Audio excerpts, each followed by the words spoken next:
not an engineer, but I've interviewed a lot of engineers. I've interviewed medical doctors. I've read the UN's own reports in my 20 years on air. I've just seen countless mainstream news articles admitting that cell phones have a link to brain cancer and that cell phone microwave radiation vibrates the DNA and basically breaks it into pieces, then causing mutations that causes cancer.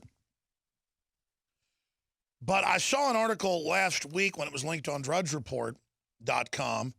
Are cell phones really giving us cancer? CBS News. And I saw the expert there, Dr. Devra Lee Davis, PhD, MPH, founder and president of Environmental Health Trust. And she's just got a prestigious background advising Congress, the UN, you name it, presidential administrations. Was selected by Time Magazine as a top pick for her book, received a silver medal from Nautilus Books, investigative journalism. I thought, wow, this is a great person to get on to give us her expert take on cell phones, because she's basically quoted here out of the CBS News piece saying, turn it off when you're not using it. I know this. I try to use a wire because I've seen in the studies that not a lot of the radiation travels up that for every inch you get away from a phone, that it basically dissipates by half because the transmission wavelength, this is what engineers have told me, basically loses power for every distance you get away, measured by the length of the antenna. And that's just to kind of put it out there as a layman. She can correct me if I'm wrong, that it's not good to have these up against your head. It's not good for women to be tucking them into their shirt, in their bra. So many women I know carry their phones. It's not something you want to have in your front pocket by your genitals if you're a man. This is something you want to use sparingly, and try to use landlines. And just like cigarettes, when they had doctors in the 20s, 30s, and 40s and 50s saying I'd walk a mile for a Camel, and, oh, cigarettes are good for your lungs, they knew full well by the 50s it was killing people. They knew earlier than that. So it was a conspiracy theory back then to say smoking was bad. It's now known. So I want to get her expert take on this, because even though I know this, I get on the cell phone too much. Even though I know this, I lose my hands-free wire, and I end up putting up against my head. I go to the mall or the supermarket, the grocery store, and I see so many little children, 6, 7, 8 years old, with cell phones glued to the sides of their heads, and I want to just warn their parents. But then even in my own family, I can't get my family to stop putting them up against their heads. And then we see so many people like, well, Senator Kennedy and others, they thought that was linked to a cell phone. I've talked to so many medical doctors, brain surgeons, who say they're seeing epidemics of tumors right up against the side of the head where people are using their cell phones. So, Dr. Davis, thank you so much for coming on the broadcast with us today. Well, thank you very much for having me. I appreciate your interest. Well, you've got the floor. What's going on with cell phones? Well, first of all, as you indicated, most people don't realize that they're two-way microwave radios. And if they understood that, it would make them think very differently about it. But the term that we use to describe the radiation from a cell phone is microwave radiation. Well, it really, industry calls it radio frequency energy. Radio frequency energy sounds like something very nice. After all, radios make music. We all need extra energy. But it's not energy. It's radiation. Now, television towers send radiation out to your television, which receives it. But a cell phone works by sending and receiving microwave radiation 900 times a minute. That's every 900 milliseconds.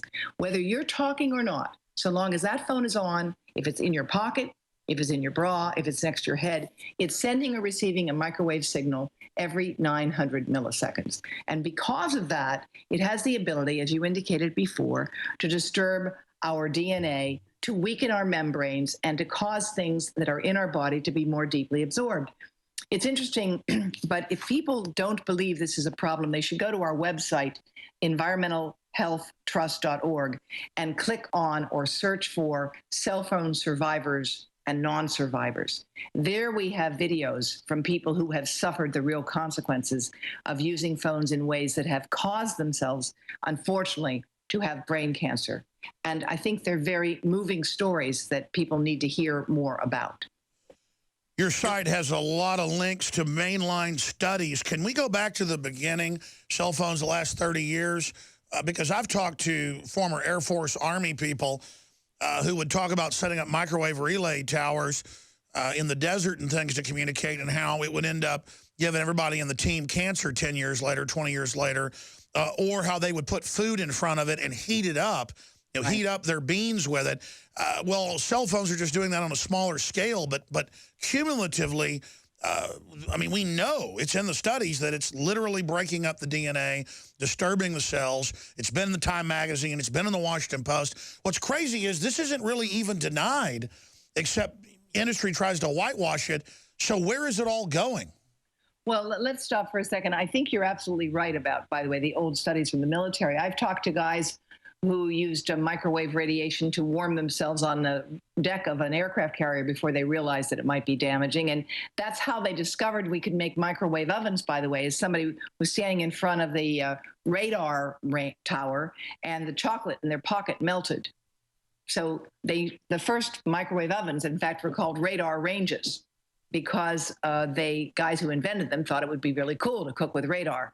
Well, it turned out not to be such a cool idea for women, so they renamed it microwave. It sounded more dainty and more easy to sell to women, which it turned out to be.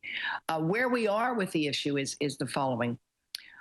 Microwave ovens cook food, and they use 1,000 watts of power, but the same frequency as a cell phone. So you've got power and you've got frequency. A cell phone is far too weak to cook anything. It has less than 1 watt of power, but it does have the same frequency as a microwave oven. And right away there, we tend to lose people, because it's not the power that's most important with cell phone radiation. It's the nature of the signal that is sent. And the signal is not a steady, continuous wave. It's irregular. Which is meant to make all the different little particles bounce around, correct? Exactly. And it works. It works very effectively for many purposes. But what it does, it sends information, it receives information, but the signal itself changes its power density in a 4-second phone call more than 20 times. So it's going 20 times up and down. And it's that up and down, it's that erratic signal, it's that bouncing that disturbs our cellular resonance. Every cell in our body is resonating normally to keep us in place, in balance. And cell phone radiation distracts that normal balance, that normal homeostasis, and it can weaken membranes, whether of the eye or of the hearing nerve or of the brain. And those weakened membranes are then more vulnerable to damage. In fact, cell phone-like radiation is being used now in medicine to enhance the delivery of some drugs into the brain for chemotherapy. So there's even a new field called electrochemotherapy, which uses a different kind of electricity in order to deliver drugs into the body. So we know that a cell phone-like radiation has biological effects. I think the problem we have is a disconnect, which is the title of my book, Disconnect: The Truth About Cell Phone Radiation, What Industry Has Done to Hide It, and How to Protect Your Family. And that book can be found, by the way, on Amazon or even as an ebook. If you buy the cover with the scream on it, then Environmental Health Trust, my nonprofit, benefits from it more. Everyone should read this book, and I'm going to buy 10 copies, literally, and I'm going to give it to my family and say, let's stop putting the cell phones up to our heads. Or are you recommending just getting rid of them entirely? No. I do not recommend getting rid of them, because they have revolutionized our ability to respond to emergencies. They have improved our ability to do a lot of things, but we have a right to know. We have a fundamental right to know how to use them more safely. And by the way, I've recently spoken to people, and the glacial U.S. government is responding. After 18 years, they have issued a formal request to ask whether they should change their 18-year-old standards for cell phones. So they're looking at the data, not very quickly, but they've started the process. In addition, if you go deep within your iPhone, you'll find advice now about how to use them safely.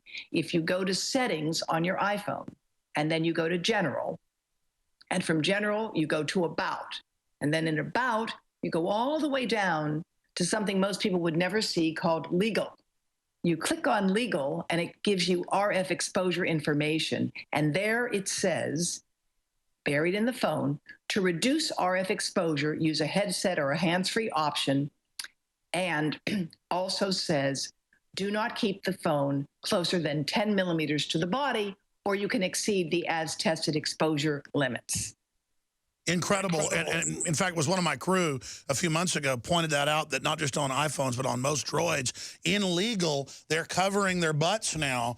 Yep. And quietly slipping it in, if you read through dozens of pages of stuff, that, oh, this is something people should be concerned about. What about some of the studies I've seen that some people appear to be more almost allergic to frequency pollution, and so that's why it's worse for other people? Certainly, there are some people who are much more sensitive to this. It's been very, very difficult to study because the studies have taken people, a very small number, I should say, and looked for an immediate reaction. Some people don't have an immediate reaction. Their reaction occurs within a couple hours when they're finished with the, quote, study. There have been a few studies, one done by Andrew Marino, who's in Texas, where he's looked at a physician who complained of this problem and was able to see changes in her brain and in subtle measures of her nervous system that could not be apparent to her, that he could record when she was being exposed or not exposed. We think that there is a small percentage of people who are quite responsive and reactive to this, but everybody does react in some way. Some people are aware of it, some people are not aware of it. And the problem has been that we have no serious research underway on this issue whatsoever. And that's why what we're calling for is a 2 cents a month campaign. Would you give 2 cents? Would you give 2 cents from the consumer, from the manufacturer, and from the provider to create a massive fund that would exist for 8 years to train doctors and engineers in this field? Because it's a very obscure field in which very few people have training. I spent years working in toxicology and epidemiology, and I knew very little about this issue when I first encountered it when my first grandchild was born. And I became very interested in how bright he was, he still is, and how quickly he, at 9 months of age, could crawl over, take a cell phone, turn it on, and play a game. And as I began to look into what was known about the developing brain, I became shocked. Because well, that's a whole nother area. I mean, the studies are legion, and even mainline medical doctors like yourself and others are saying, do not give kids these. They're wiring their brains. It's wiring them in a bad way. And then I go to the grocery store or I go to a restaurant, nobody's kids are talking to mommy and daddy now. They are on these tablets. They are on these phones. And then you got smart meters on the house radiating us. All the new appliances are hooked into it. And this is a totally unstudied area, as you were saying, and it's just ubiquitous now. We're being bathed. Google's launching blimps and drones that are going to bring in microwave communication everywhere. I mean, they're calling for something called the Baby Safe Project with the head of OBGYN at Yale University, Dr. Hugh Taylor, who is the chief of obstetrics and gynecology there, and a number of other prominent doctors, including Andrew Weil. And the Baby Safe Project basically says pregnant women should avoid direct exposure to the pregnant abdomen from cell phones and from tablets, because we know that anything held directly on the body is going to get into the body. Let me tell you something about tablets. All of these tablets being used in all of these schools around this country, being sold for hundreds of millions of dollars. The tablet is tested to be used on a table 20 centimeters from an adult male body.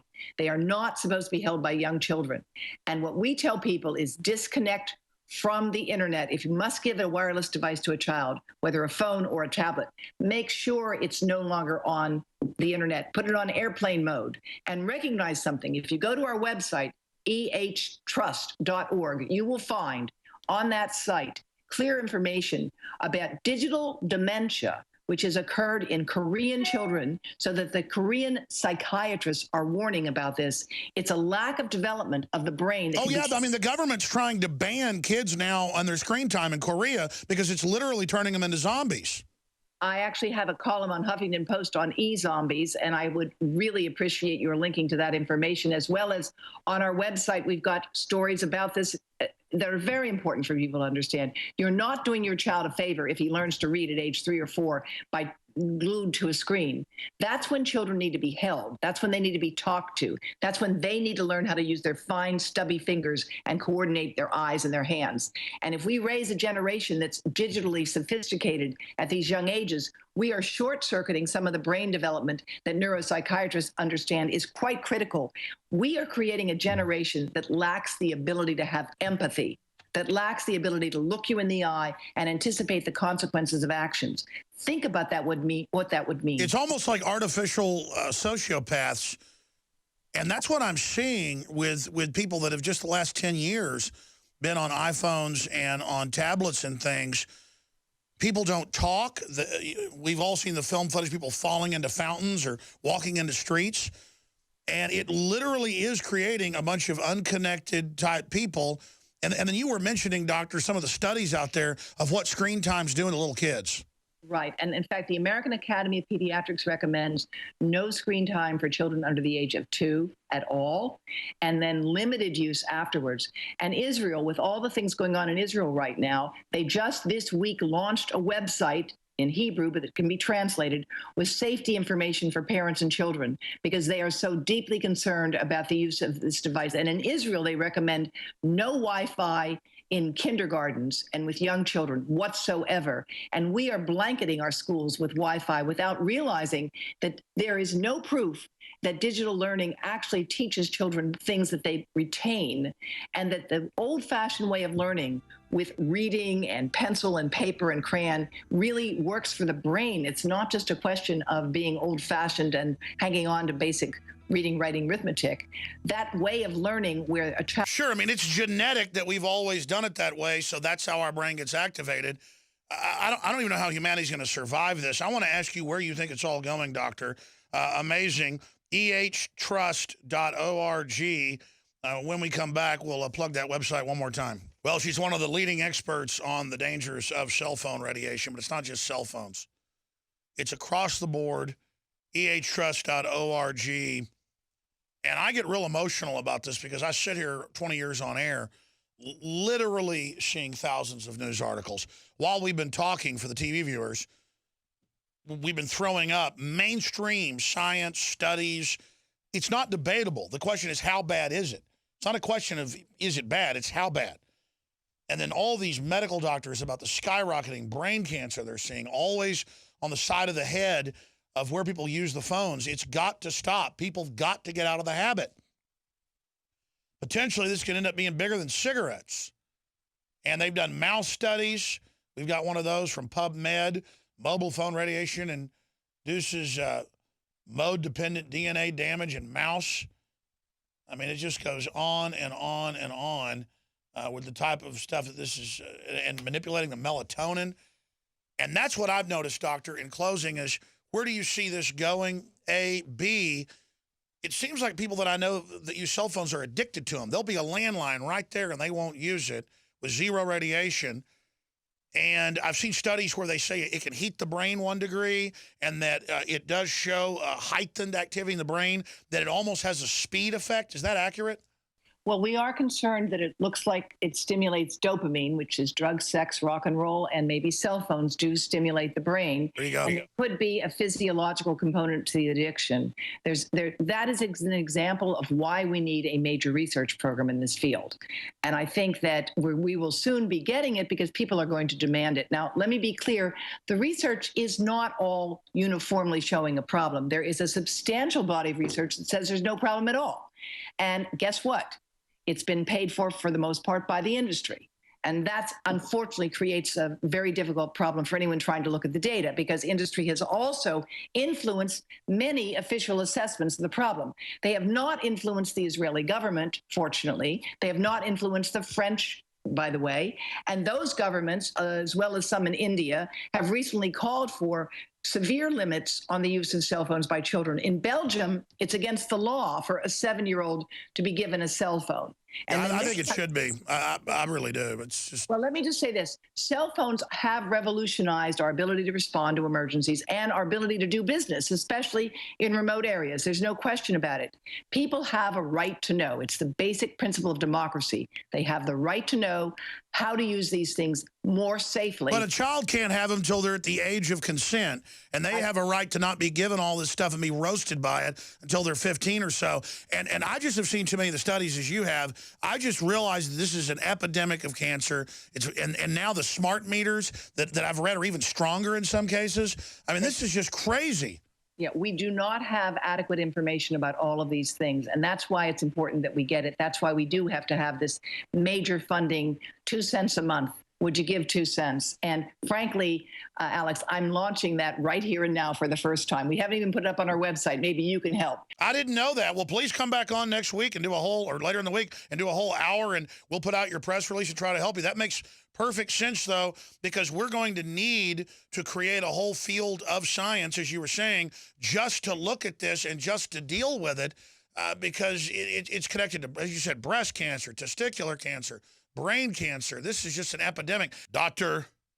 Devra Lee Davis, PhD, MPH, one of the leading experts on microwave radiation and what it's doing to the brain. That's becoming ubiquitous in our culture now, and clearly causing developmental problems that they know the cell phones and tablets are just brain damaging children. That's on record. That's all over the news. But still, nothing's being done. There's no scientific body that looks at what it's specifically doing. Again, cell phones are at the same frequency oscillation, as she was saying, as microwave ovens, meant to get the molecules jumping around. It was invented when troops were using microwave relay systems to heat their food. We showed that on screen earlier, the official history of it. So she's now announced a plan to try to get an initiative going, which we've been part of for about 4 years, to get an initiative for $3 billion to harden the power systems with backup transformers. So if there's a big solar flare, we won't go back to the Stone Ages. That's now, Congress is now looking at that. So there are things we can do. And in closing, Dr. Davis, we'll try to get an article out by tomorrow on what you're calling for here with this video that we're going to then be taking from this live radio show and posting to that article. What more can you say to folks about getting behind this initiative that you're announcing here today? Well, you are amazing because, frankly, as I was saying at the start of the break, I'm the scientist. I can recognize what we need. I don't know how to make it happen. I completely support your call for a hardened system for the grid. And I would add, it is absolutely insane that we are expanding the use of wireless for businesses right now, because in general, it makes us more vulnerable to many things. It makes us vulnerable to hacking. It's slower, and it endangers our health over the long term. And in fact, it has an effect on wildlife, and including migration and bees, that we just aren't fully understanding.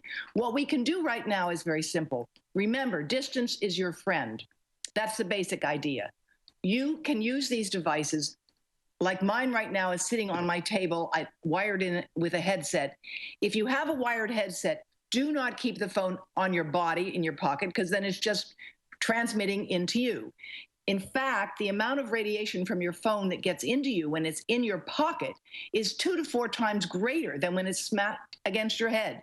So right now, we know what to do. Distance is your friend. When a phone is in an area where the signals are weak, you will notice that your battery drains more quickly. That's because the phone is smart. It's programmed to seek a signal. It's draining the battery. When a signal is weak, don't use it unless it's an emergency, because it will drain the battery. And if it's next to your body, it drains it right into you, because cell phone antennas are symmetrical. I am pleased that a number of people in and outside of the government and private sector recognize the importance of trying to reduce this radiation now. And I think that we're going to see soon major manufacturers stepping forward and saying, we now have a safer phone. It's just like cars today. There's no such thing as a safe car. Cars kill people. Well, we have made them safer. They have airbags, seat belts, etc. You would never think of putting a young baby into the front seat of a car anymore. Those kinds of things have resulted in safer cars. We need seat belts and airbags for our phones today. We need to design them with smarter systems for operating and smarter hardware as well.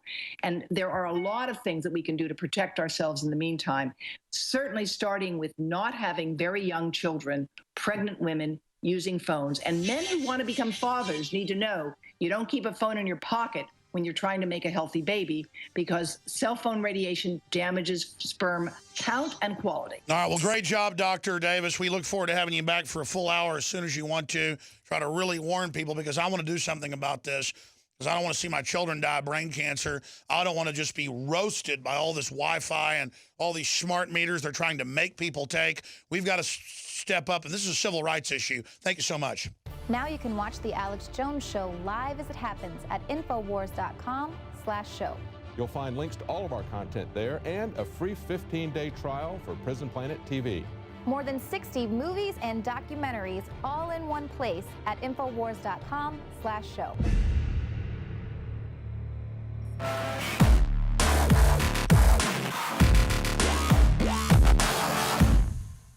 The globalist social engineers are not just targeting us with propaganda. They are manipulating our genetics. We are being targeted at every level by estrogen mimickers that lower our testosterone and other hormones and natural compounds that the body needs. After consulting top doctors, nutritionists, pharmacists, and others, we have developed what I believe is the ultimate non-GMO organic super male vitality formula, sourced from powerful organic herbs and then concentrated for maximum potency. Super Male Vitality was developed to activate your body's own natural processes instead of using synthetic chemicals. Super Male Vitality by InfoWars Life is so powerful that I only take half the recommended dose. For a limited time, we are offering 15% off Super Male Vitality at InfoWarsLife.com to introduce you to this powerful supplement. Visit InfoWarsLife.com today to secure your Super Male Vitality. InfoWarsLife.com.